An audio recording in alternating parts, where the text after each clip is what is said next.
Buenos dias mga katek, welcome back sa channel natin, vlog natin for today mga katek.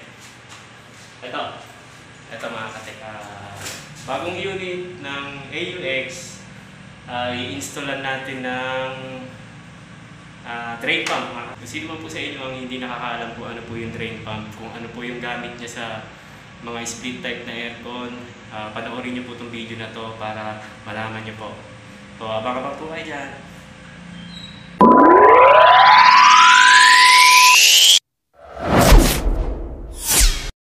So, yun mga katek, ito na tayo.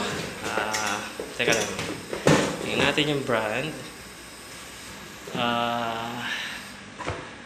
Ito, Microdam. Microdam model number MD400. So, medyo ano lang siya, sakto yung laki niya para dito sa 1 HP na AUX. So, may mas malaki na ito mga katex actually. Yung ikakabit natin kasi dito tatlo eh. Ito, papakita ko sa inyo paano ikabit yun. So, ito yung malaking drain pump natin mga katex. Ibang ano naman siya, ibang brand.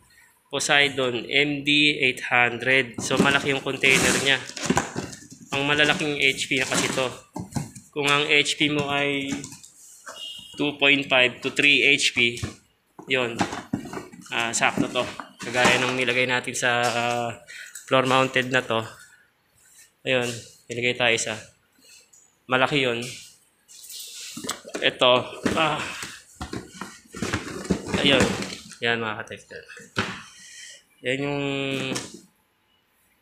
kasi mga katek, ito, ginagamit tong drain pump na to actually para sa aircon.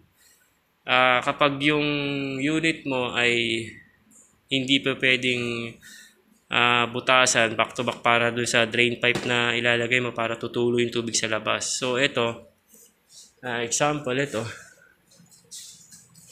Itong nakikita yung green hose na to, ayun yung papunta dun sa sa tubo dito sa ceiling, may layout piping yan para sa mga unit dito na aircon. Naka-layout yan na piping. Tapos nakabalot yun ng rubber insulation para hindi mag-moisture. Kasi syempre malamig to mga katek. Tapos papunta yun sa labas syempre. So meron doon, dalawang unit. Papunta rin din sa kabila. Tapos ito naman, ito yung kakabit natin doon sa dalawang unit. Tapos, yung isa naman, ito. Ikakabit natin na to. Ang tubo niya is nandun naman sa kabila. Papunta dun sa labas. So, yun mga katek. Abang-abangan niya mga katek. Siyempre, babarinahan muna natin to kasi ginagamitan to ng tox. Dalawang tox lang naman. Baligan nyo niya mga katek. Yan. Tapos, eto. Kasi ano to eh. Ito to mga katek. Disaksak. Ayan, may plug siya. So, ang ginagawa ko dito, puputulin natin ito mga katek. Puputulin natin, tapos, i-connect natin dito sa indoor unit, doon sa may pinaka line 1, line 2. Para kapag buhay si unit, tsaka pa lang siya mabubuhay. Doon na siya nakakonect. So, pero ano yan mga kateka, syempre pagpapatayin itong unit sa remote, may supply pa rin yun. Line 1, line 2. Kaya kahit tumutulo yung tubig dun sa drain pump na yun, dito sa drain pump, kahit tumutulo siya, kahit patay ng unit mo. Dito kasi uso kasi dito pinapatay na, sa remote lang talaga eh. So may supply pa rin yun. So kahit patay si aircon, mabubuhay pa rin to. Mabubuhay pa rin tong drain pump natin. So yun mga katek, bubutasan na natin yun. Sinukatan na natin to para sa butas natin sa tox.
So ayan mga katek, papakita ko sa inyo yung manual nito.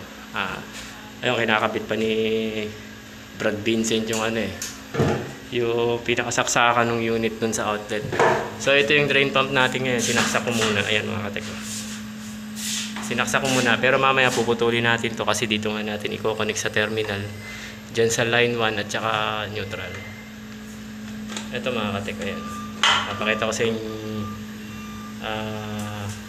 manual nya, manual. Pagka halimbawa puno na ng tubig to, si drain pump container, aangat kasi to. Itong pinaka, ayan, ito. Aangat yan. Kunyari, mapupuno na ng tubig. Ayan, magana. So, ayan yung pagmamanual mga katek. Ayan. Pero pagka, syempre, automatic yan.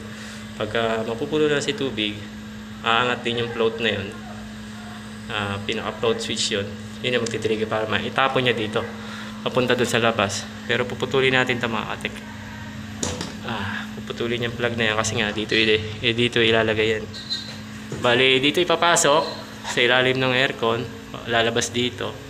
Tapos sasalpak na natin dun sa pinaka terminal. Ayan, line 1, ayan. Line 1 tsaka neutral yan. Huwag sa signal mga katek, paalala, huwag sa signal. Kasi pag sa signal kasi, hindi siya mabubuhay hanggat hindi nabubuhay yung compressor. 'Di ba? Alam yun yung mga kateknisyan natin, kapateknisyan natin yan. So, yun lang mga katek. Sa ngayon, ginagawa pa kasi para ma-testing. Mamaya-maya gagawin natin mga katek. Papakita ko sa inyo. So yun mga katek, tapos na natin siyang ma-terminate dito, yung drain pump. Ayan. Ayan yung kung nakikita nyo yung kulay blue tsaka brown. Pinasok na rin natin dito sa loob. Ito yung wire nya. Sinaksak na rin natin yung aircon. Ngayon tatry natin. Panda rin na yan. Naka-on siya. Yan, may supply na.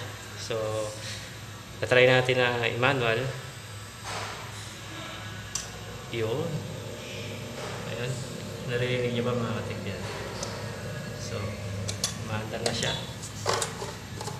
Yun. So, ganun lang mga katek yung pag-install ng drain pump ng isang aircon. Sa mga hindi pa po nakakaalam, panoorin nyo po itong video para kahit pa paano matulungan ko po kayo.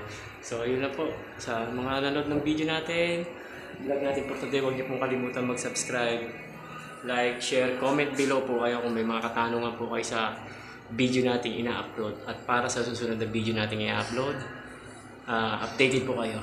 Maraming salamat po. At magandang araw po sa inyo.